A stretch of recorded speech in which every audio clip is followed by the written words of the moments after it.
Olá, você que se liga na programação da TV Beltrão, seja muito bem-vindo a mais um Associativismo e Cooperativismo. E olha só, no programa de hoje nós vamos mostrar o caso de um grupo de pais de Marmeleiro que está criando uma associação que vai atender todo o sudoeste do Paraná. A ideia é prestar apoio àquelas famílias que possuem pessoas com deficiências múltiplas e síndromes raras. A entidade já tem nome, é a Associação Amor Raro, e nós vamos conhecer um pouco mais desse trabalho no programa de hoje. Não saia daí, a gente volta num instante.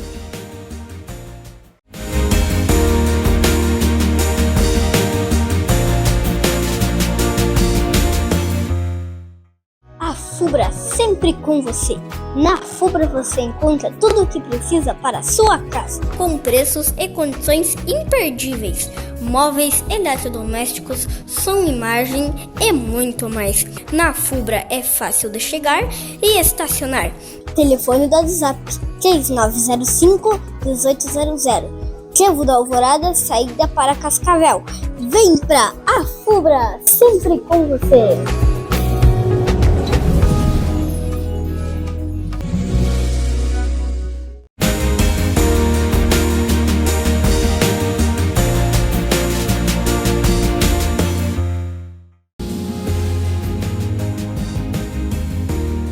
Começa agora mais um Associativismo e Cooperativismo aqui na tela da TV Beltrão, um programa que toda semana leva ao ar até você, telespectador, um pouco da atuação de entidades, grupos organizados, associações e também cooperativas, não só aqui de Francisco Beltrão, mas que atuam em todo o sudoeste do Paraná. E nesta semana a gente vai falar sobre uma iniciativa que ainda está nascendo, está sendo criada, que vem aqui do nosso município vizinho Marmeleiro, que é a Associação Amor Raro. Por isso a gente conversa hoje aqui com a Karine Mocelin Greco, ela que é a presidente da entidade, vai conversar com a gente um pouco sobre como que está sendo essa estruturação e também quais são os objetivos da entidade, né? Seja muito bem-vinda aqui, Karine. Primeiro, passa aqui para o nosso telespectador, explica um pouco, eu acho que da tua iniciativa, e de outras pessoas também montar a associação e quais são os objetivos, Como que nasce a Associação Amor Raro? A associação nasceu a partir de um desejo que nós tínhamos de ajudar outras famílias, Eu sou mãe de uma criança rara, meu filho já tem 5 anos e foi muito difícil chegar até onde nós chegamos, certo? A gente por muitas vezes se sentiu sozinho, sem apoio. Foi muito árdua essa jornada, Então, há muito tempo atrás, eu parava e pensava assim, meu Deus, se para nós, é difícil, que temos um pouquinho de conhecimento, que talvez buscamos um pouco mais de recurso, e as famílias que não têm condição, como que elas vão atrás, E quando eu conheci a Janaína, que é mãe da Lavínia, esse desejo se tornou muito mais forte, Porque ela também, assim como eu, tinha muita vontade de ajudar outras famílias. Ela também tem uma criança com uma doença rara. E foi assim que surgiu, através da vontade de ajudar outras famílias, através das nossas experiências quanto mães de crianças com deficiência e síndromes raras. É um caminho assim que é muito difícil, não é fácil. Os recursos são limitados, os profissionais são limitados, então você precisa ter um apoio e um suporte, Os objetivos da associação, de uma forma geral, é ajudar as famílias de crianças não só com síndromes raras, mas com deficiências múltiplas, doenças neurológicas, enfim, atender as demandas também familiares, um suporte para esses pais, para essas mães, cuidar desses pais, dessa família. Porque a gente vê que o foco é muito a criança, Muitos pais não conseguem trabalhar, ficam 24 horas voltados a essas crianças. Então, esse é o nosso principal objetivo, é atender as demandas imediatas dessas famílias, tentar que talvez o caminho delas se torne um pouco mais fácil através da nossa associação. Bacana. Só para entender melhor, quem que congrega a associação, você citou, ela é bem abrangente, São pessoas com deficiências múltiplas, doenças raras, síndromes raras. Explica um pouco para a gente, o que se enquadra aí dentro dessa linha de atuação, da entidade. Doenças raras, então, de modo geral, né? As crianças que têm o diagnóstico já de doenças raras, síndromes de Down, criança com paralisia cerebral, então, todas as doenças múltiplas, né? Deficiências, enfim, e doenças múltiplas. Um paciente que tem, né? Uma pessoa que tem deficiência auditiva, deficiência visual, ou até mesmo um diagnóstico de autismo, né? Que está esperando um diagnóstico. Então, assim, de forma geral, todas as suspeitas de síndromes, doenças raras que a sociedade demandar. Entendi.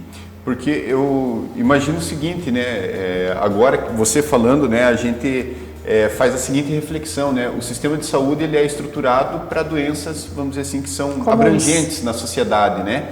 E aí, às vezes, aquelas doenças que são mais raras, né?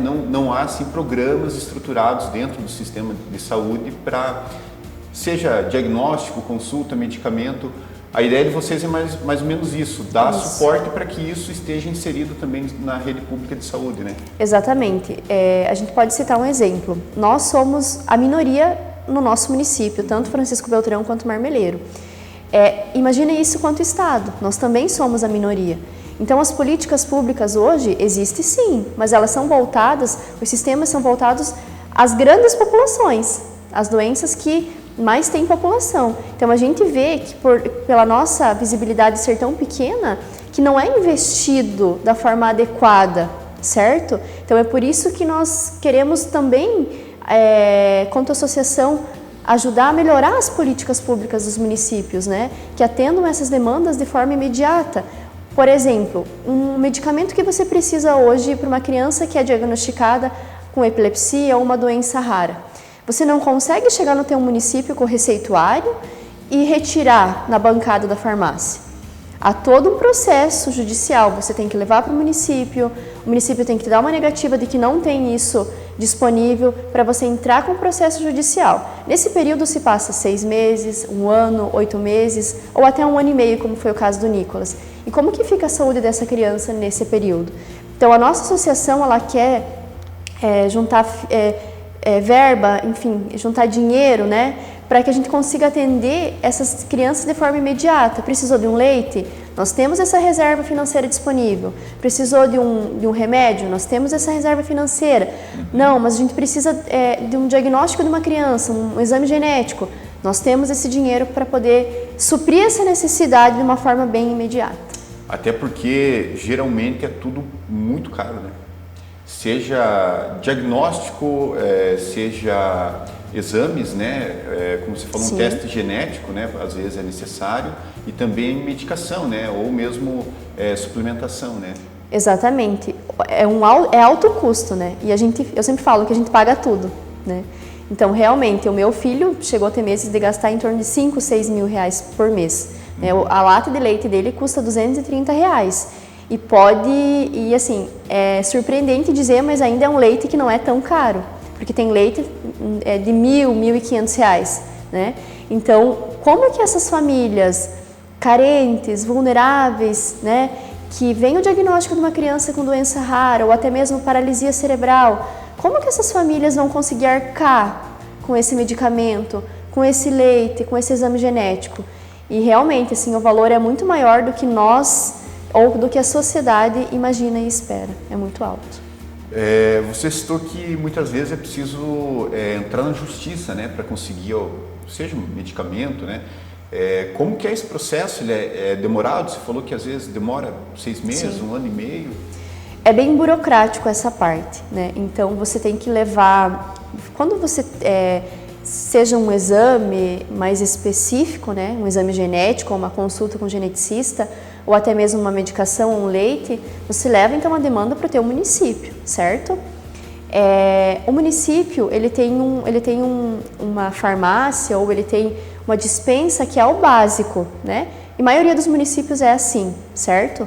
Para que você consiga algo mais específico, você precisa entrar via judicial. Então você vai no teu município, você solicita a negativa de que não há disponível, de que o município não tem como comprar esse medicamento, esse leite, e depois você entra via judicial, né? E sim, geralmente os processos não são rápidos, né? A maioria, o mínimo é em torno de 6 a 8 meses, e nesse tempo as crianças padecem, elas ficam sem assistência, ou sem esse remédio, ou sem essa medicação. Então é essa a nossa maior preocupação, é que essas famílias, é que essas crianças não fiquem sem até judicializar, até sair a resposta de que o Estado vai pagar, de que o município vai pagar e vai conseguir atender a demanda dessa família. E aí a gente entende até que tem muitas coisas que às vezes são vistas como prioritárias, né? Justiça, tudo é prioridade, tudo tem que ser ágil, né? Mas está aí até uma possibilidade de atuação da entidade, né? Da associação, de uma forma de, por meio de lei ou algo nesse sentido, agilizar, né? Até esse processo via judicial, né? Nós sabemos que agora tem uma lei que foi criada para priorizar esses processos judiciais. Bacana. Sim, eu não vou lembrar o número agora, mas tem sim. Eu ainda não tenho conhecimento de que realmente isso está acontecendo, mas a gente tem agora conhecendo e mapeando as famílias, a gente vai conseguir saber se realmente a lei está sendo cumprida. Bacana. Olha só, essa é a Karine Mostelin Greco, ela que é presidente da Associação Amor Raro, que está sendo criada, está sendo estruturada aqui na região e conversa com a gente no associativismo e cooperativismo desta semana. Olha só, nós vamos para um rápido intervalo e voltamos na sequência com o nosso programa. Não saia daí.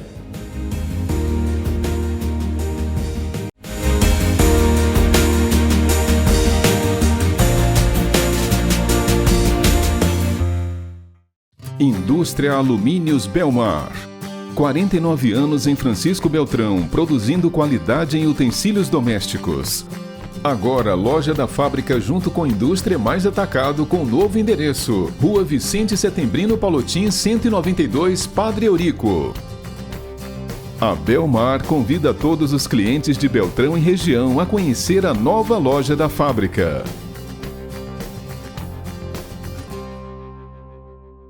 Tudo bem, pessoal? Sou Williams Costa, corretor da HS Consórcio Francisco Beltrão. Quero te fazer um convite. Se você não consegue sair do aluguel, se você não consegue fazer poupança, me liga. 46-9924-0920. Williams, o que eu faço com a minha vida financeira? Eu vou te dar uma consultoria de graça e explicar as alternativas que nós temos para você. Não simplesmente empurrando e te vendendo um consórcio. Não, te orientando naquilo que realmente nós temos de melhor. Além da meia parcela até a contemplação, nós temos condições de orientar você nas opções de investimento. Simule hsconsórcio.com.br ou nos faça uma visita. Escritório 1, Francisco Beltrão, Rua Antonina 795 ou Rua São Paulo 1523. Fico à disposição para te trazer o melhor negócio em cartas de crédito. Com a HS Consórcio, meia parcela até a contemplação. Even in the valley of the shadow of death, I can take rest, cause the living God is living in my chest. Every day I wake up feeling blessed, and even if I don't, I see it as a test. Cause I was lost until you found me. Now I know you're all around me. Nothing I could ever do separate my love from you. You came to set us. Quero convidar você para vir na André Luiz Veículos, loja Destaque Francisco Beltrão. Destaque do ano, destaque do bom carro, garantia, procedência, segurança. Venha falar com a André, da André Luiz Veículos. Rua Romeu Laro Vergman, 1018 Francisco Beltrão. Telefone está na tela. Ligue, confira ou entre no nosso site www.andreluizveículos.com.br. Venha fazer parte dessa grande história Francisco Beltrão. André Veículos, você conhece, você confia.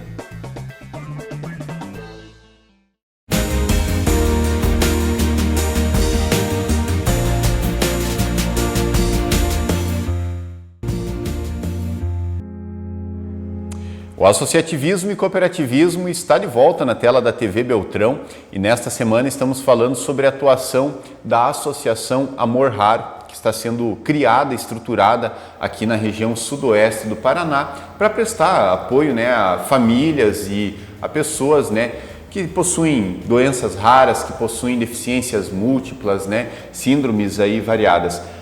A Karine Mostelin Greco é a presidente da entidade. E vai conversar com a gente sobre a estruturação agora, Karine? é uma entidade nova, né? A associação foi formalizada, vamos dizer assim, recentemente, ainda está em processo de formalização. Como que está sendo, né, essa estruturação? O pessoal está abraçando a ideia? Como que está sendo mobilizar as pessoas, né, para essa causa também? Então, nós tivemos a nossa Assembleia de Constituição da Associação no dia 24 de agosto, né, fim do mês passado, onde nós apresentamos todo o estatuto, apresentamos todos os nossos objetivos, onde a gente leu toda a nossa pauta, apresentamos também a diretoria, né, ao Conselho Fiscal e Geral da Associação. Então, por unanimidade, né, foi aprovado tanto o estatuto quanto a chapa. Lá a gente falou sobre os nossos objetivos, sobre a atuação da nossa associação, o foco da nossa associação, né, também a parte financeira, que a nossa associação não tem fins lucrativos, né? Isso é bem importante a gente falar. Ninguém vai receber nenhum salário por estar na associação. É um trabalho, né, voluntário. É um trabalho 100% voluntário, onde, assim como a minha família, a família da Jana e várias outras famílias, de uma forma muito empática, abraçaram a causa. A sociedade, de um modo geral, assim, muitas pessoas simpatizam com a causa porque conhecem a minha história, conhecem a história da Jana, porque querem ajudar outras famílias, porque sabem que o aumento desses casos, tanto de síndromes raras, quanto autismo, quanto outras, né, até doenças mentais, neurológicas, está crescendo muito. A gente sabe que isso é hoje um problema de saúde pública, né? Então, a gente, assim, ficou muito feliz mesmo, pela participação da comunidade. No dia da Assembleia, a gente teve várias lideranças, tanto de Francisco Beltrão quanto Marmeleiro, representantes de deputados, prefeito, vereadores, enfim, várias lideranças que estão abraçando a causa conosco e que vão nos ajudar eu tenho certeza que a ir muito mais longe, né? Ter esse apoio é bem importante, né? Porque a associação basicamente vai ser uma ponte, né? Entre a sociedade, as pessoas e o poder público, né? Exatamente. É muito importante. É importante que as pessoas entendam o objetivo da nossa associação. É importante que a gente consiga, assim, nos dar as mãos, né? Porque o objetivo é um só. É ajudar as famílias, né?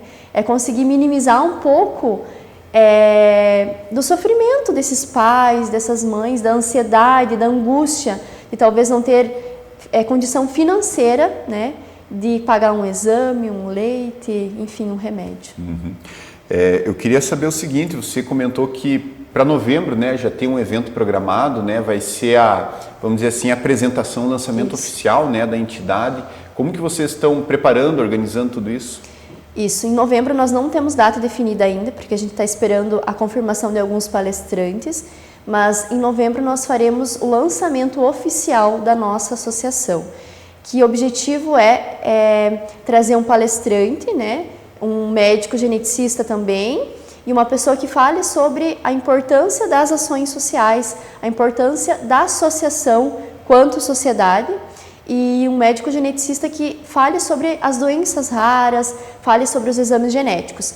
Nesse dia a gente vai ter também várias lideranças. A nossa associação, vale lembrar que ela atende todo o sudoeste do Paraná, as 42 cidades, né, do sudoeste do Paraná. Então, nesse dia a gente vai ter a presença dos líderes, né, das lideranças desses municípios também. Enfim, governantes, né, políticos, a comunidade, o comércio de um modo geral, os meios de comunicação, porque é muito importante o teu trabalho também para a nossa associação. E vai ser um evento onde a gente quer lançar oficialmente o nosso trabalho e a nossa associação. A ideia é apresentar, sensibilizar a sociedade, isso, mostrar os objetivos, né, da associação. Como que vem sendo a recepção? Olha, muito melhor do que nós esperávamos, né? Está sendo assim bem positivo. Onde nós vamos, a gente tem, na maioria das vezes, muitas pessoas que realmente simpatizam pela causa, né? E que sabem assim que o nosso trabalho é um trabalho sério, transparente. É por isso que surgiu a associação. Eu e a Jana, a gente sempre ajudou outras famílias, né? Mas de uma forma física, entende?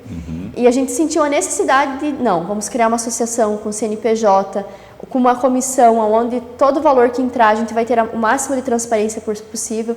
Então a gente sabe que a gente tem muita credibilidade, que as pessoas confiam em nosso trabalho e assim, a gente só tem elogios quanto a nossa iniciativa enquanto associação. A gente sabe que nós não estamos competindo com ninguém, né? Mas o nosso objetivo maior é acolher e ajudar esses raros, né? É por isso que se chama Amor Raro, porque o nosso amor pela nossa causa também é muito raro. Que bacana.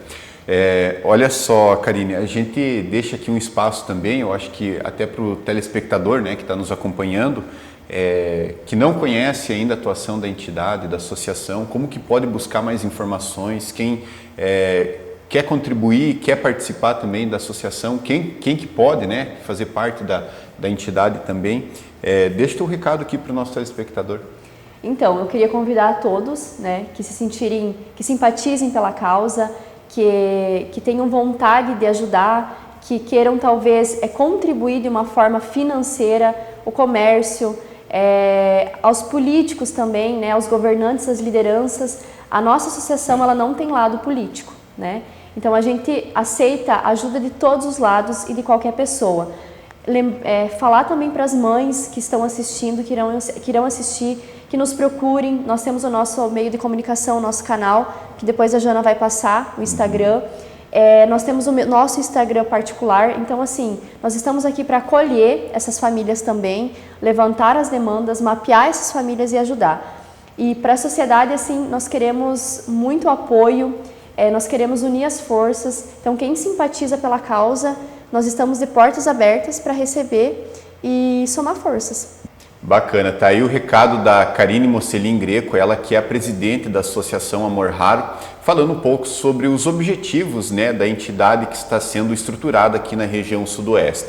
Olha só, nós vamos para mais um intervalo, mas continuamos falando sobre a atuação da Associação Amor Raro aqui no sudoeste do Paraná. Não saia daí, nós voltamos num instante.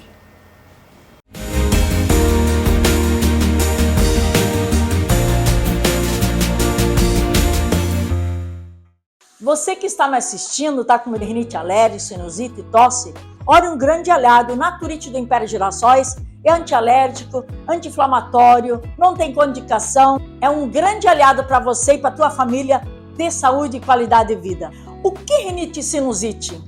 É a inflamação das mucosas nasais, tecido que reveste internamente o nariz, bochechas e acima dos olhos. Afinal, o que o Naturite te faz? Desinflama as suas vias nasais, elimina as dores de cabeça, elimina a irritação, melhora a respiração e elimina a secreção. Então, olha só, um grande aliado para você que tem rinite alérgica e sinusite. Então, conheça o Naturite do Império Girassóis, natural puro, não tem contraindicação. E eu convido você para fazer uma visita no Império Girassóis. Estamos localizados na Rua Antonina 223, telefone 3527-3211 e também 9900-3926. E também temos loja virtual, pode acessar imperiogirassóis.com.br. Felicidade, saúde e bem-estar. Império Girassóis, uma família cuidando da sua família. GNU Tecnologia Informática e Celulares, vendas e assistência técnica, reparos para celulares, computadores e notebooks, profissionalismo e segurança dos seus dados. Há mais de 20 anos em Francisco Beltrão, a solução completa para o seu computador e celular. Avenida General Osório, número 440, na Cango, em Francisco Beltrão, em frente a Cressol. Telefone 46-3055-1346. Você é produtor rural e deseja proteger as suas plantações de geadas e dos insetos? Então venha conferir a nossa linha completa de lonas e sombrites para a construção de estufas na Agropecuária Campo e Lavoura. Aqui você encontra sombrite de todas as espessuras, inclusive essa malha metálica, qual garante maior estabilidade térmica, assim como as lonas de 100 e 150 micras. Com mais de 30 anos no mercado, a Campo e Lavoura oferece produtos de alta qualidade e ótimo custo-benefício. Não perca tempo, aqui você encontra tudo aquilo que você precisa para a lida do campo e lavoura, de sua casa ou apartamento. Sejam mudas frutíferas de alta qualidade, a linha de adubação completa, nutrição animal e muito mais. Vem para Campo e Lavoura!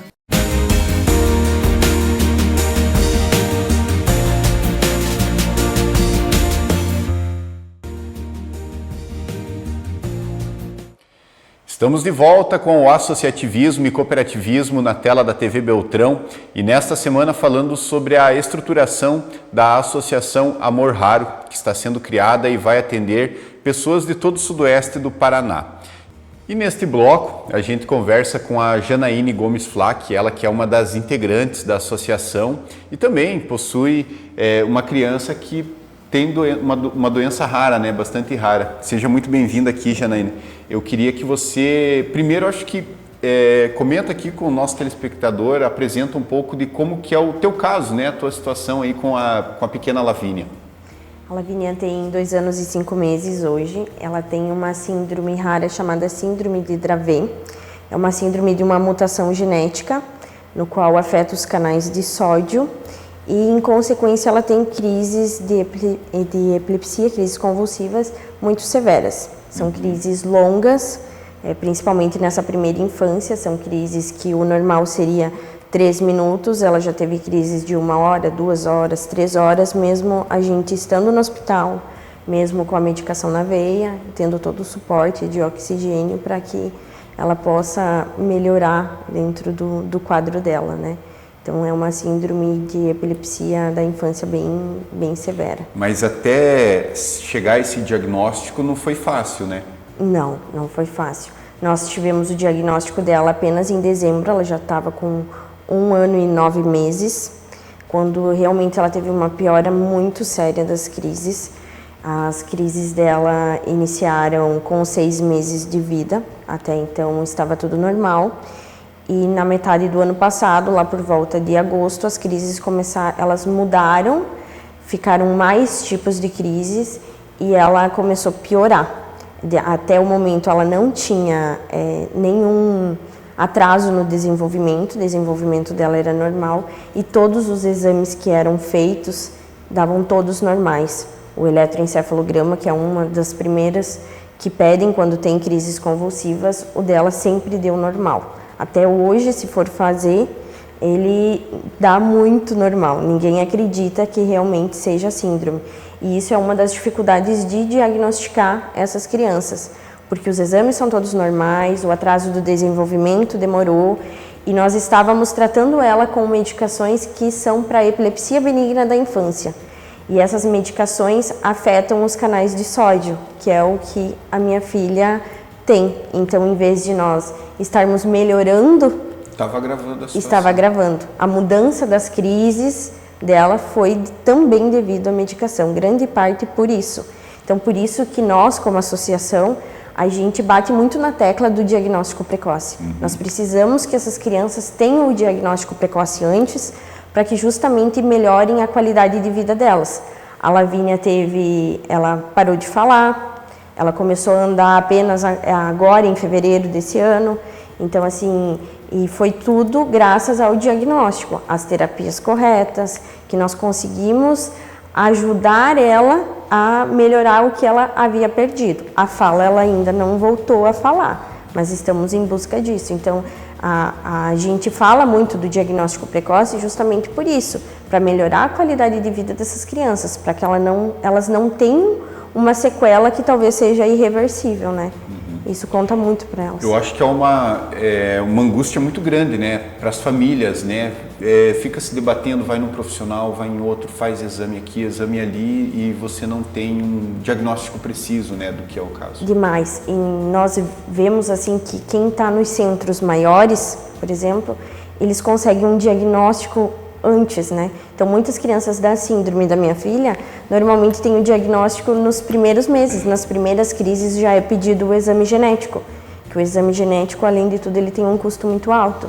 Então, não são todos os médicos que pedem de início. Então, como a minha filha, nós tratávamos para cá, a minha filha não tinha atraso no desenvolvimento, tinha os exames todos normais. Ninguém nos pediu antes, só foram pedir o exame genético justamente quando já estava, que não havia mais o que fazer, né? Realmente foi o divisor ali de águas, foi ter o diagnóstico, começar as medicações corretas para que ela pudesse se desenvolver melhor, né? Bacana. Jana, e o que você vê que é o caminho para, vamos dizer assim, melhorar, né, esses procedimentos? É ter profissionais especialistas aqui na nossa região? É você ter acesso, né, a exames às vezes mais complexos, né, na rede pública? O que você vê que seria assim uma solução, né, que poderia melhorar essas condições?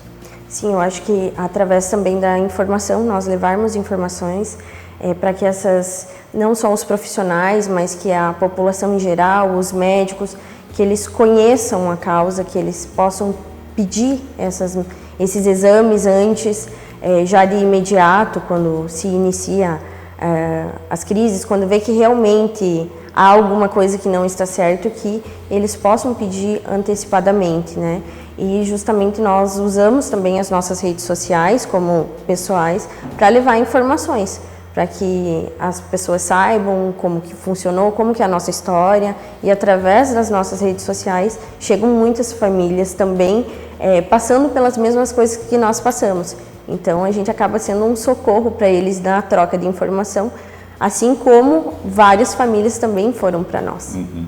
Eu acho que um termo-chave, né, para a gente caracterizar um pouco o trabalho de vocês é rede de apoio, né?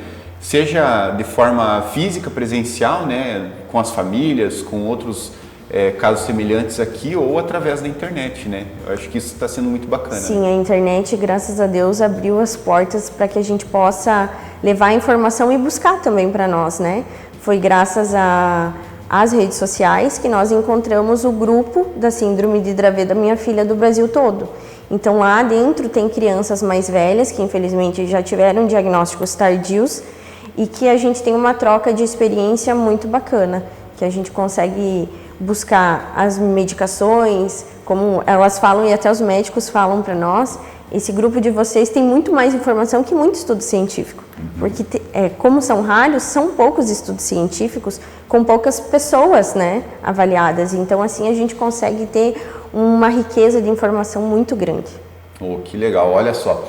Uma iniciativa bacana que nós mostramos aqui na TV Beltrão e agradeço, né, a tua disponibilidade, tanto da Jana quanto da Karine, que estiveram conosco aqui no programa de hoje, falando um pouco sobre a associação, como que está sendo estruturado, os objetivos, como que tudo isso vai funcionar, né, daqui para frente. Para você que nos assistiu, quer contribuir, quer conhecer melhor também o trabalho da associação, acessa aqui as redes sociais, para ficar sabendo um pouco de como que está sendo essa estruturação e quais são os objetivos também da entidade.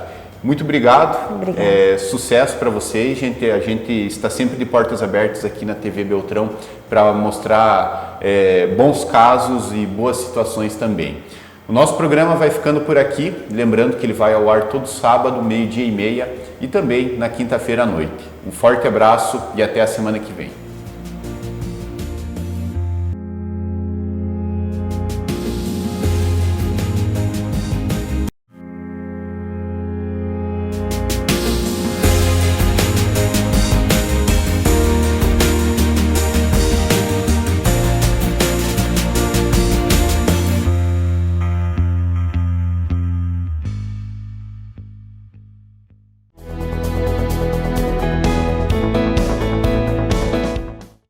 Estamos dando início a mais um Memórias de Nossa Gente, um quadro que toda semana mostra aqui na tela da TV Beltrão um pouco da história e da trajetória daquelas pessoas que ajudaram a construir a Francisco Beltrão de hoje, um município que já se aproxima dos 100 mil habitantes.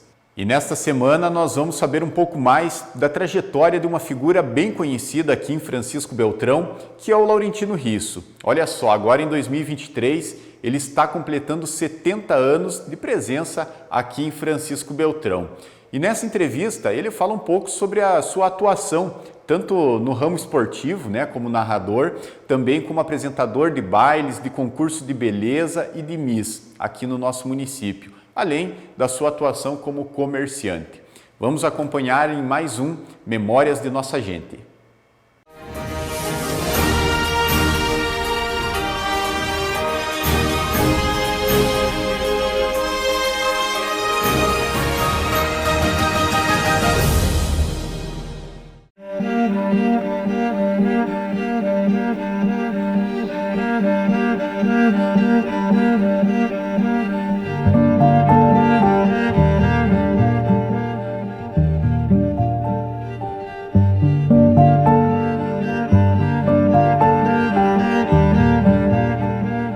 Nossa família é originária de Palmas, aqui do sudoeste do Paraná. Meu pai, inclusive, nasceu em Palmas, só a minha mãe, que nasceu em Marechal Malé, também no Paraná. E nós, os 3 filhos, Luiz, que é o mais velho, eu, Laurentino, Estevão, o mais novo, nascemos também em Palmas. De Palmas, a família veio morar em Pato Branco por uns 2 a 3 anos. E de Pato Branco, mais tarde, nós viemos a Francisco Beltrão. Mas eu gostaria de dizer que os meus pais são realmente os pioneiros, e eu, como pioneiro, poderia me colocar assim numa situação de segunda geração dos pioneiros. O meu pai veio a Francisco Beltrão no ano de 50, contratado pela empresa Laor Prata Martins de Clevelândia para construir a Escola Suplicy. Aquela parte que existe do Colégio Suplicy, a parte central, foi construída realmente pelo meu pai, que era o administrador da obra, e por outros trabalhadores nessa construção em alvenaria. Hoje o Suplicy está recebendo uma roupagem nova, um prédio novo ali de frente para a rua Curitiba. Realmente é um bom colégio. E foi ali que eu estudei, primeiramente o primário, depois o ginásio, depois iniciei a contabilidade.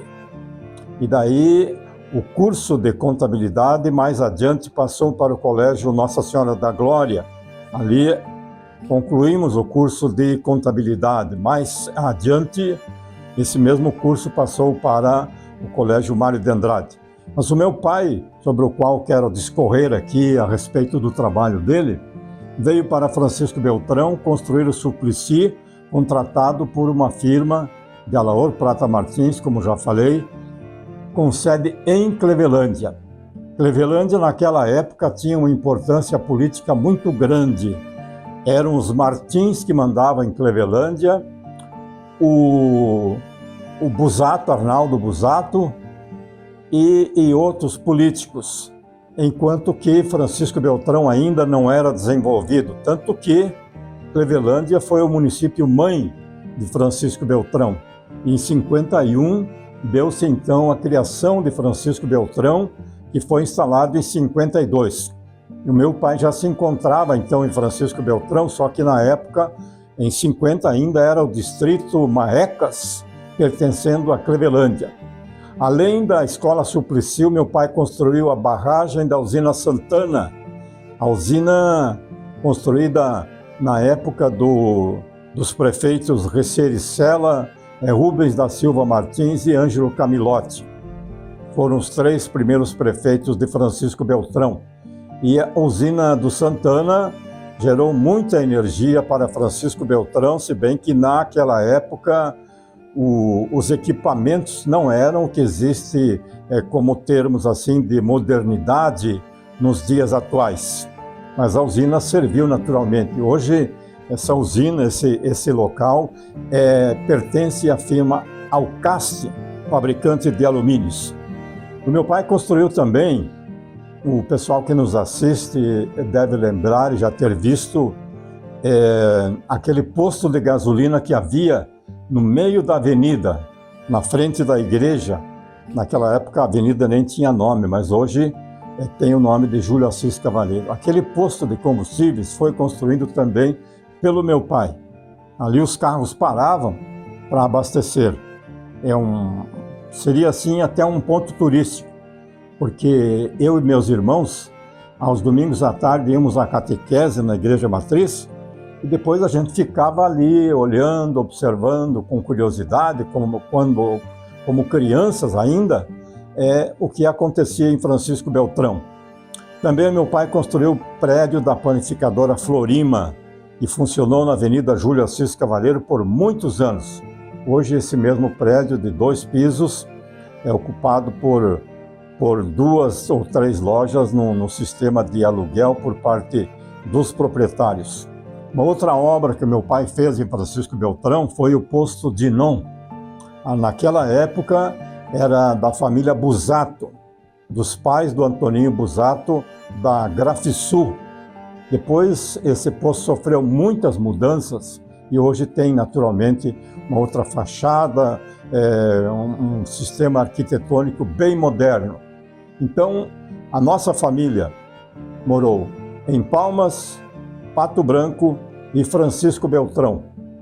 Foi realmente uma sorte nós termos vindo para Francisco Beltrão, porque com o tempo aqui o município foi se desenvolvendo, as escolas sendo criadas e tivemos a oportunidade de fazer então vários cursos, e eu tive também a oportunidade de ingressar no rádio. Isto foi no ano de 1958. Quando nós chegamos aqui em Francisco Beltrão, existiam umas 5 ou 6 casas comerciais. A maioria eram compradores de cereais e suínos, e que daqui vendiam, transportavam até a União da Vitória, de União da Vitória até Curitiba e até São Paulo. Conhecemos então na oportunidade a firma de Mazzocco Salvati, Dante Manfroy, Florindo Penso e mais algumas outras firmas que existiam nos anos de 1950 até 60. Então, vimos o município de Francisco Beltrão crescer. Cresceu muito, continua crescendo. Inclusive, agora no censo realizado recentemente, constatou-se que Francisco Beltrão apresenta os números de sua população em torno de 96 mil habitantes. Mas eu até contesto esses números, porque sei de uma escola aqui de nossa cidade, onde tem 3, 4 pessoas na direção e mais uma moradora aos fundos do mesmo lote. Esse pessoal não foi recenseado. Então, há muita gente em Francisco Beltrão que não está nessa contagem. E se Francisco Beltrão chegar naturalmente aos 100 mil habitantes, eu acredito que isso é possível, se fosse feita uma recontagem na nossa população, Francisco Beltrão receberia com certeza mais dinheiro do governo federal, que é através do fundo de participação dos municípios. Se muita gente não foi recenseada, eu estou aqui apontando isso como um fato verdadeiro, seria o caso de o IBGE fazer uma recontagem em Francisco Beltrão, porque as pessoas que se foram nesse local onde falei da escola, se foram, não encontraram os proprietários. Mas pelo que nos informam, as pessoas não apareceram lá, os recenseadores. Mas então vamos admitir que estiveram lá, mas não retornaram, porque a obrigação dos recenseadores seria essa: fazer uma visita, não conseguiu fazer o seu trabalho, marcar um dia, fazer uma volta, para então esse trabalho não ficar prejudicado, como de fato ficou. Então, para nós, pioneiros de Francisco Beltrão, é grande a satisfação de vermos hoje este crescimento. No setor político, eu diria o seguinte, que como repórter de rádio, acompanhei praticamente as atuações de todos os prefeitos, desde de Ricericela, de Rubens da Silva Martins, que era médico, de Ângelo Camilotti, um industrial, uma potência em Francisco Beltrão, e assim por diante. Depois vieram Dr. Walter Pequá, Scalco, Cantelmo, Dr. Denis. Acompanhei como repórter, inclusive em muitas posses dos prefeitos, estive sempre presente. Acompanhei a política, acompanhei o desenvolvimento, as instituições de ensino que hoje existem em Francisco Beltrão foram naturalmente trazidas, naturalmente isso é uma coisa que acontece na política, trazidas pelos políticos. Francisco Beltrão tinha os seus políticos e Pato Branco tinha um político muito forte, que também era do Sudoeste, também era pioneiro, o Ivo Tomazoni. Mas o Tomazoni defendia muito Pato Branco, Então, em primeiro plano, as obras que ele trazia do Estado eram para Pato Branco. E o que sobrava vinha para Francisco Beltrão. Mas, de qualquer maneira, ele também ajudou Francisco Beltrão. O Sudoeste do Paraná, aqui Francisco Beltrão especialmente, teve seu início com a colonização através da Colônia Agrícola Nacional General Osório Acango, que distribuía terras, essas terras que mais adiante viriam a ser muito disputadas entre duas companhias de terra, que era a Citla e a comercial. E essas companhias de terra vendiam os terrenos, vendiam lotes para os poceiros de Francisco Beltrão. Meu pai, inclusive, tinha 2 lotes e teve que comprá-los por 2 vezes. Uma hora era a Citra que chegava e dizia que era dona, a outra hora era a companhia comercial, que também se intitulava dona, então cobrava. E no interior, não só do município de Francisco Beltrão, mas em outros municípios, muitas atrocidades aconteceram, muitas mortes. Enfim, o povo da nossa região foi muito bravo, foi lutador, mas também muito sofredor. E no ano de 1957, houve aquele levante dos poceiros, ali na Praça Eduardo Virmante Suplicy, que a gente também chama de Praça da Matriz. Ali se colocaram os poceiros que vinham de todos os municípios da nossa região, armados com revólveres, com fuzis, com espingardas, com facões, para defender a sua terra. E esse levante obrigou então as companhias de terra a deixarem Francisco Beltrão no dia seguinte. O levante foi no dia 10 de outubro de 1957. E no dia seguinte, os jagunços que defendiam as companhias, os funcionários, os diretores, todos saíram de Francisco Beltrão expulsos, escoltados pelo Exército, pela unidade do Exército que existe até hoje em Francisco Beltrão. E por que existe esse Exército em Francisco Beltrão? Para manter a ordem, manter a paz, devido à proximidade que existe de Francisco Beltrão com a fronteira da Argentina, que fica, inclusive, um pouquinho numa distância a menos de 100 quilômetros. Então, o Exército existe em Francisco Beltrão e foi o defensor, então, dos poceiros que tomaram conta dos rumos de Francisco Beltrão. E a partir daí Francisco Beltrão passou a se desenvolver mais ainda. Em 1962, instalou-se o GETSOP, um órgão federal que veio para regularizar as terras da nossa região sudoeste do Paraná, não só para documentar e para dar posse efetiva aos compradores dos terrenos, mas também para abrir estradas, abrir escolas no município de Francisco Beltrão. Então, apaziguada toda esta situação, Francisco Beltrão cresceu, continua crescendo muito, e é uma satisfação a gente ter feito parte, então, desse crescimento do nosso município.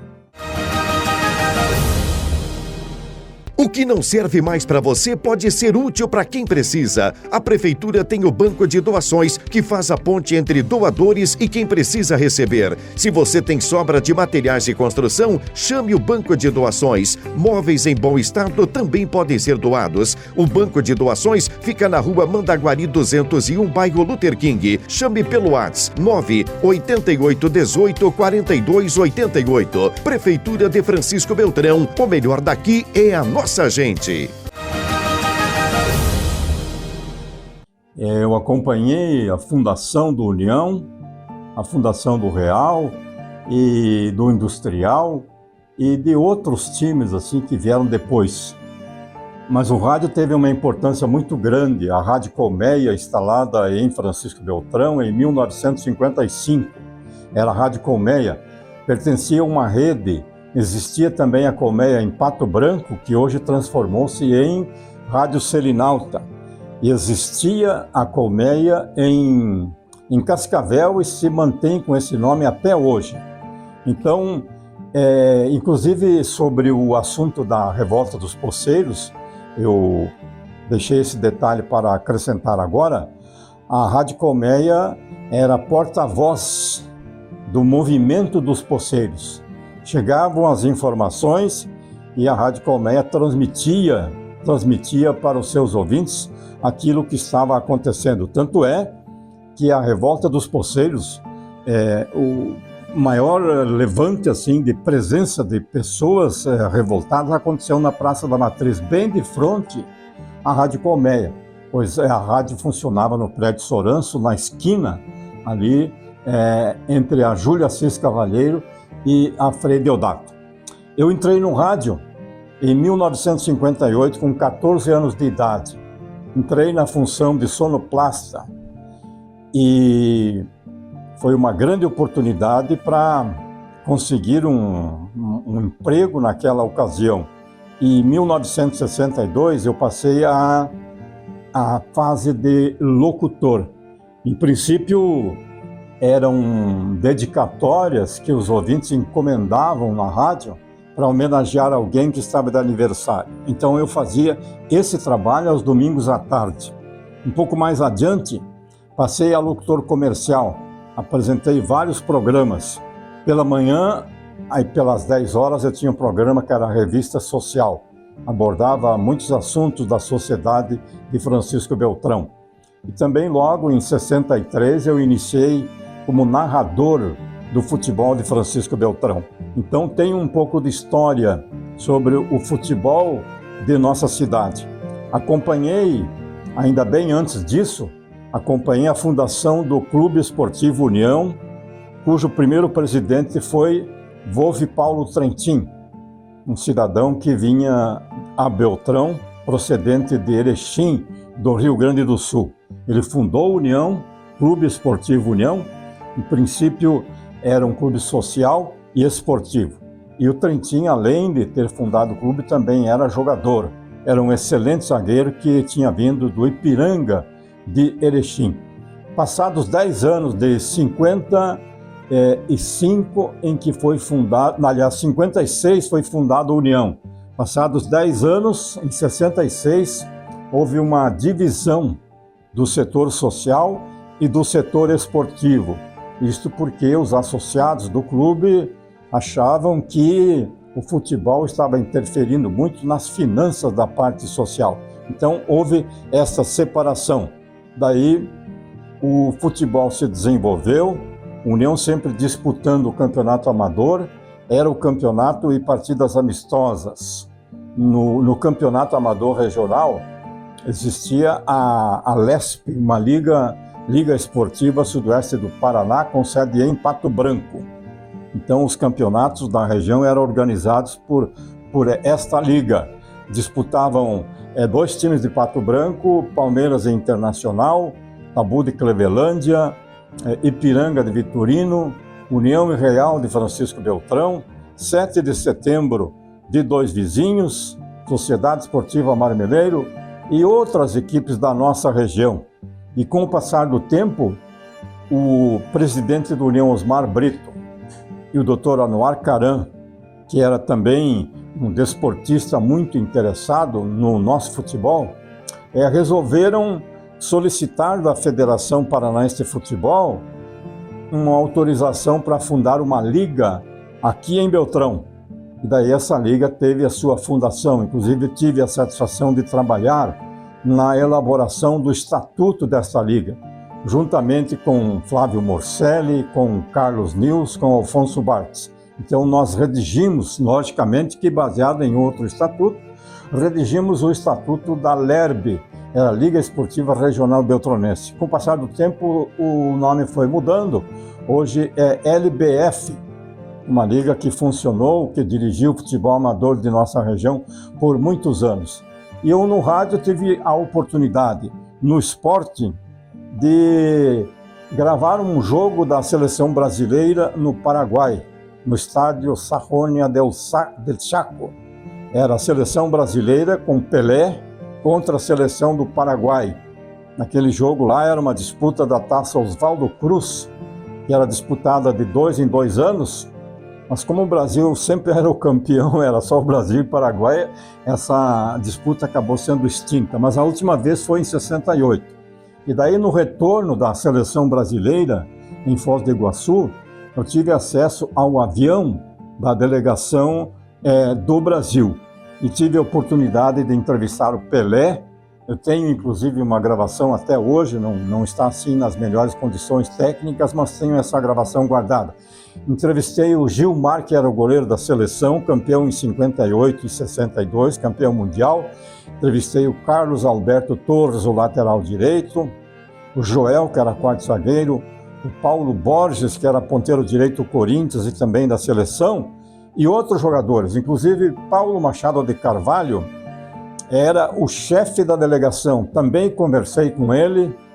O Paulo Machado de Carvalho tinha recebido a missão de dirigir, de conduzir, de administrar a seleção de 58 e 62, e assim continuou nos anos seguintes dirigindo a seleção brasileira, quando a cada 2, 3 Copas trocava-se o técnico. Naquela oportunidade, no Paraguai, o técnico da seleção brasileira era o Aimoré Moreira. E o Brasil perdeu aquele jogo por 1-0. Mas como eram 2 partidas, a primeira no Maracanã, o Brasil havia vencido de 4-1. E daí perdeu no Paraguai, mas ficou com a taça Oswaldo Cruz.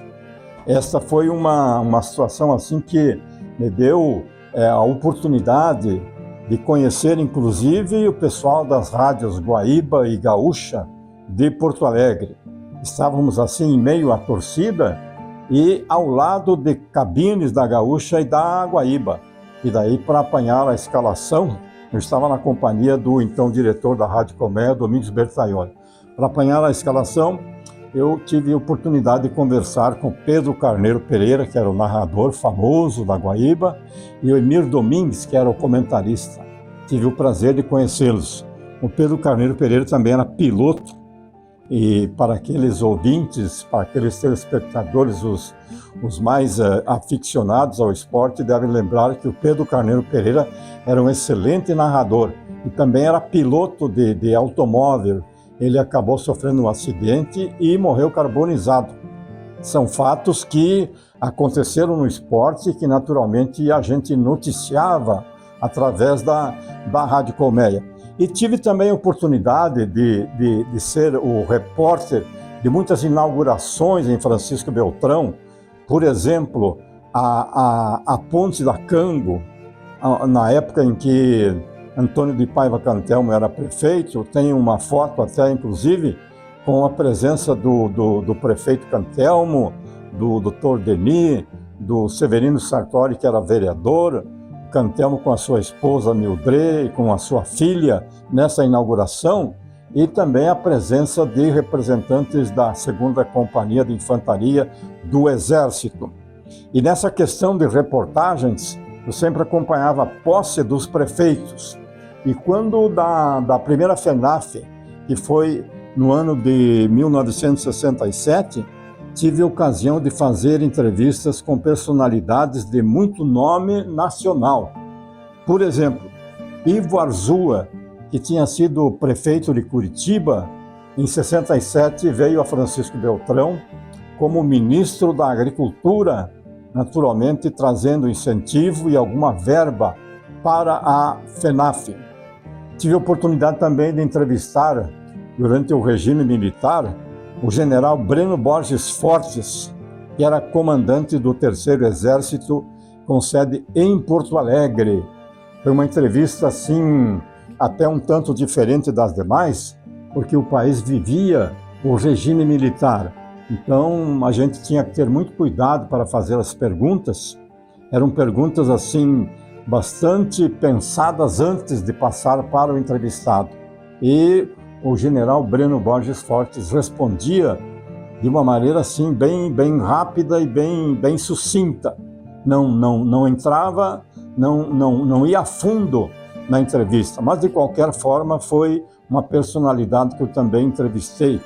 Tive a oportunidade de entrevistar vários governadores, como Pedro Viriato Parigó de Souza, o governador Ney Braga, que por vários mandatos, né, foi governador do nosso estado. O Jaime Canet Júnior, quando era vice, ele era, se não me falha a memória, era vice-governador do governador Ney Braga.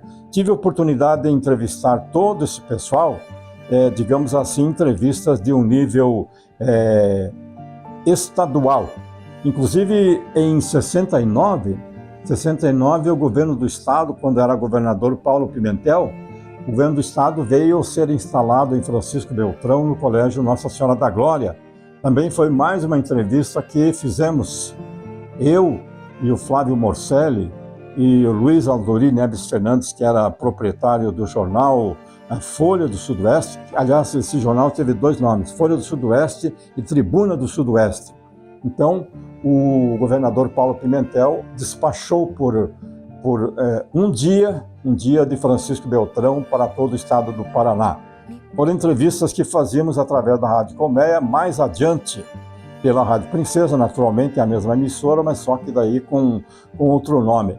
Entrevistas importantes que me deram a oportunidade de estar em contato, então, com essas personalidades, que na época eram, assim, os políticos mais influentes e que tinham Francisco Beltrão como, digamos assim, uma segunda cidade, uma segunda comunidade do sudoeste do Paraná. Porque Pato Branco como povoação, começou bem antes que Francisco Beltrão. Inclusive a Cango, a Colônia Agrícola General Osório, tinha a missão determinada pelo governo federal de se instalar em Francisco Beltrão para fazer aqui a sua sede e a colonização das terras da nossa região. Mas como não havia boas estradas de Pato Branco a Francisco Beltrão, temporariamente a Cango se instalou em Pato Branco. Daí, quando as estradas foram abertas, assim, os primeiros caminhos, daí então a Cango se transferiu diretamente para Francisco Beltrão. Se instalou ali onde está hoje a unidade do Exército. Aquela instalação pertencia a Cango, inclusive casas que eram construídas nas proximidades daquele, no princípio era um enorme de um barracão, as casas eram ocupadas por funcionários, por diretores, e até mesmo a Receita Federal, que na oportunidade era comandada pelo senhor Jair de Freitas. Ele morava numa dessas casas, e numa dessas casas onde ele morava era a Receita Federal. Depois, mais tarde, o Lions Clube de Francisco Beltrão construiu uma pequena casinha ali na Cango, ali também nas proximidades dessas instalações da Cango, construiu ali um predinho de madeira para funcionar na Receita Federal. Depois tudo mudou, hoje está tudo renovado, está tudo em melhores condições para essa sequência aí de crescimento de nosso município. Francisco Beltrão realmente é um município, hoje o município mais populoso da nossa região. No primeiro plano nós temos Francisco Beltrão, depois Pato Branco, depois dois vizinhos, que são, na verdade, os 3 municípios que mais crescem na região sudoeste do Paraná.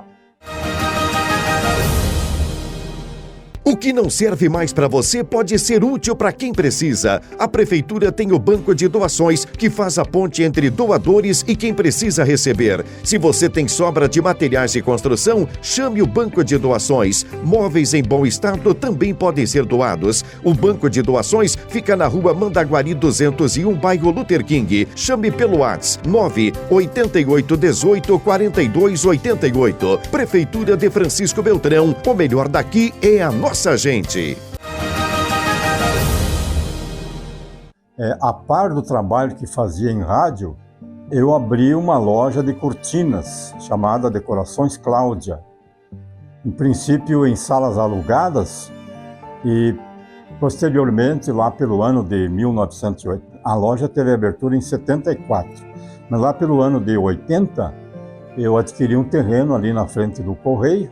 Então, instalei a loja em prédio próprio. Na oportunidade, era uma fabricação de cortinas, de almofadas, mais adiante de estofados, vendíamos papel parede, revestimentos de pisos e outros itens do ramo de decorações, e atendíamos toda a região. Em Beltrão era a primeira loja de decorações e na região também. Atendíamos municípios como Dois Vizinhos, Barracão, Dionísio Cerqueira, Realeza, Ampere, Marmeleiro.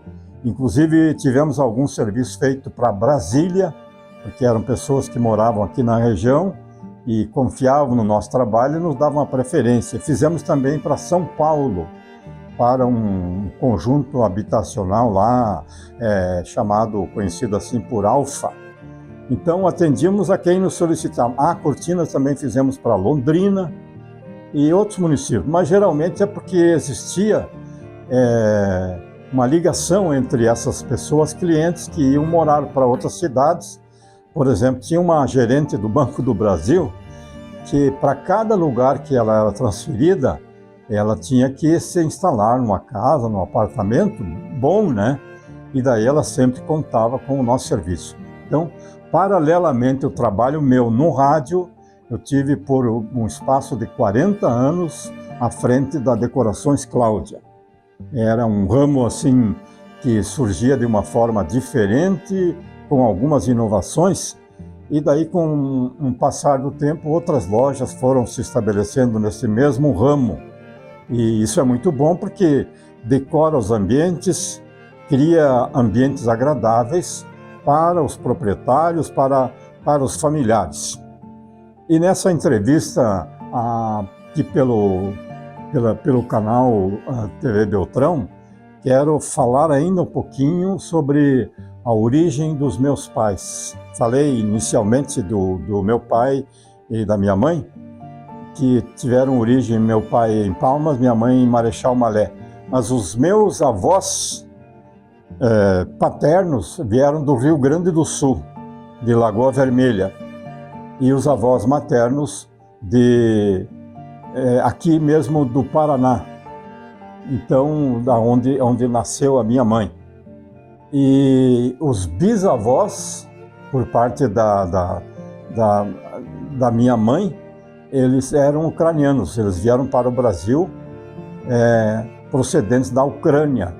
A Ucrânia que hoje está nesse problema, nessa situação de guerra com a Rússia. Lamentável isso que esteja acontecendo.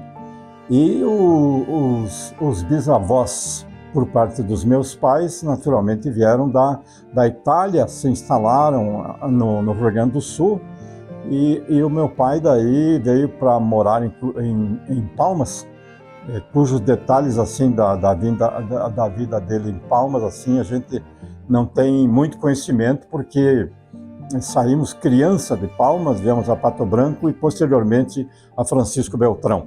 Mas seriam esses os detalhes, né? Algumas situações aí que a gente abordou para bem informar os telespectadores da TV Beltrão e dizer no final da nossa satisfação de termos recebido o nosso amigo Rui Machado em nossa casa para realizarmos esse trabalho. Um trabalho que conta a história de Francisco Beltrão e que eu acho que deve ficar gravado, deve ficar arquivado na Casa da Cultura, no Memorial da Cultura de Francisco Beltrão, não só porque é eu que estou à frente dessa manifestação sobre a nossa sociedade, o nosso comércio, a nossa indústria, a nossa carreira, enfim, tanto de locutor como de comerciante. Não só por isso, mas por outros tantos pioneiros de Francisco Beltrão. Algumas entrevistas desses pioneiros já assistimos, vamos assistir outras, e eu acho que a memória de Francisco Beltrão só tem a ganhar com esse belíssimo trabalho que a TV Beltrão está realizando. Muito obrigado a todos.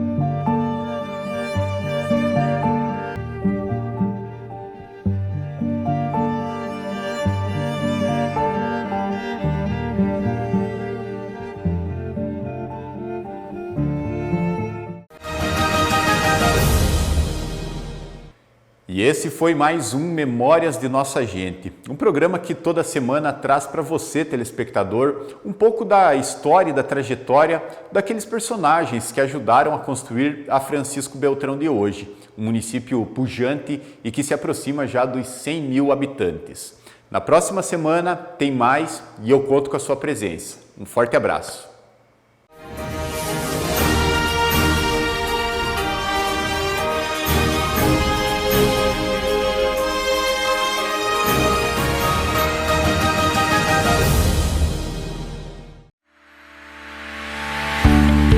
Olá, então, sou o Ademir, proprietário da Espectro Palmasola, empresa que atua no ramo de energia fotovoltaica há anos no mercado, uma das pioneiras. E como a empresa já vinha trabalhando com sustentabilidade, surgiu uma oportunidade até para a gente trazer para os nossos clientes, parceiros, a nossa região em si, trabalhar com o projeto de créditos de carbono, trabalhar com a certificação das propriedades. Nesse projeto, a gente vai até as propriedades, a gente faz todo o checklist da propriedade, faz a certificação dela através de tudo o que possui na propriedade que vai gerar créditos de carbono. Alguns exemplos: placas solares, plantio direto, abelhas, área de preservação permanente, entre outros. Minha pergunta é: o gás carbônico é bom, é ruim? Minha dúvida que eu tenho.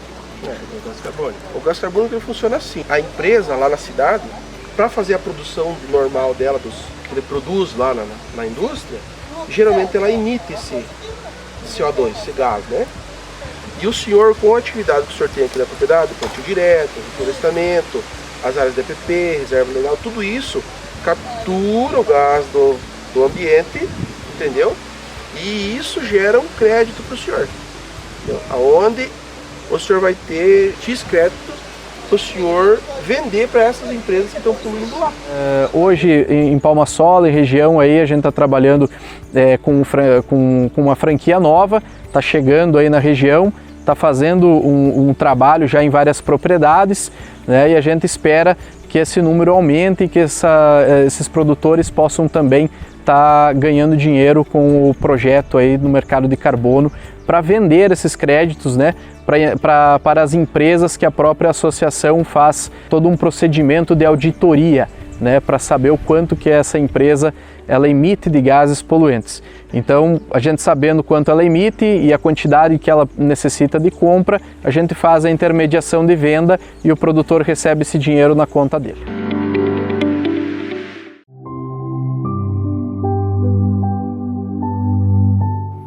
Olá, tudo bem? Sou André, da André Luiz Veículos, 16 anos no mercado. E às vezes assim eu falo um detalhezinho para a tua vida que você pode achar insignificante. Escuta esse aí. Estou viajando e toca meu telefone. Um tio me liga. Opa, tudo bem? Tá por onde? Ah, tô indo a Curitiba. Bah, mas passa aí e te dá um abraço. Não, tio, mas eu tô com a vida corrida, não tem como eu fazer isso. Tá bom. Passei lá por Blumenau, lá minha tia. Ô André, tá por onde? Não, tia, tô passando aqui. Ou você faz diferente. Posta foto na cidade, posta foto ali. Será que às vezes a gente não esquece de alguém familiar que ama muito nós?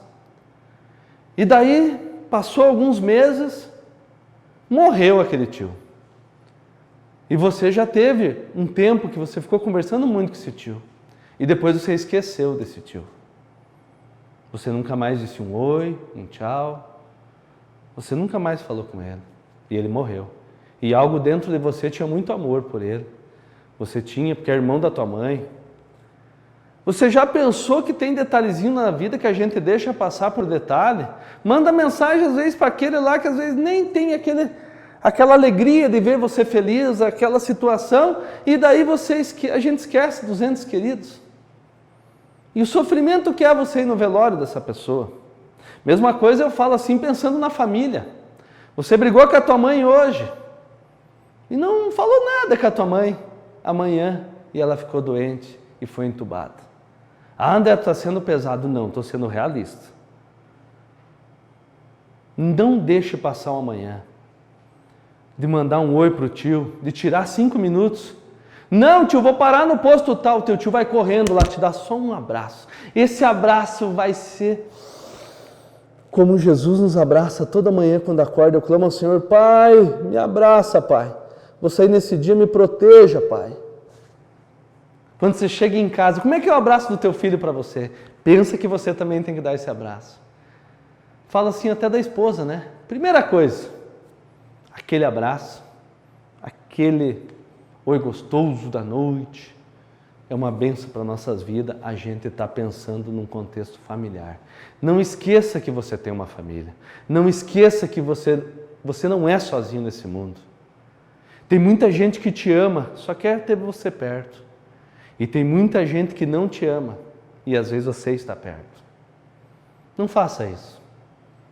O melhor que você tem nessa vida, e Deus é maravilhoso, te deu uma família, mas eu só tenho um tio, meu pai, minha mãe já faleceu. Tu tem um tio. Tem gente que nem tem tio, tem gente que não tem nem primo. Mas pelo menos uma vez por ano, ou quando você conseguir, vai dar um abraço em alguém da tua família.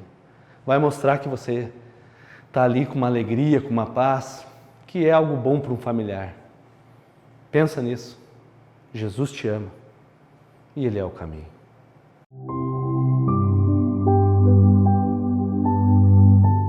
Uma boa noite de sono é fundamental para as funções biológicas. Você que acorda cansado, dolorido, o problema pode ser o seu colchão. A Eco7 fabrica colchões com qualidade e tecnologia. Previne e auxilia o tratamento de dores, inflamações e más circulações. Entre em contato com Marcelo Colchões, distribuidor autorizado. Fone 46-99936-8182 ou 99941-0072.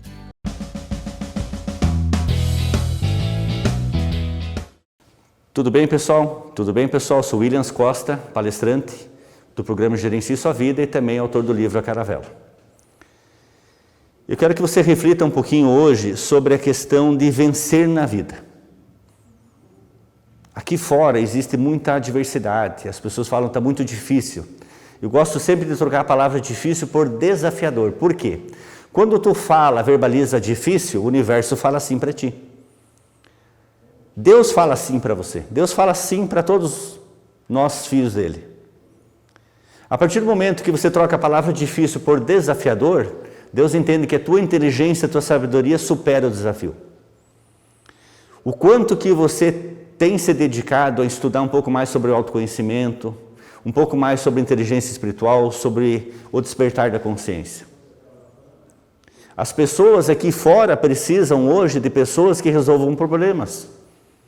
Se você traz muito problema para si próprio, nos teus pensamentos, nas tuas atitudes, você precisa primeiro mudar você para mudar aqui fora. Quando você recebe muita conta de boleto para pagar, as coisas dão errado, as vendas não vão bem, o faturamento da tua empresa não está legal, tudo isso é um reflexo de ti, de como você se sente interiormente. Então eu faço um convite.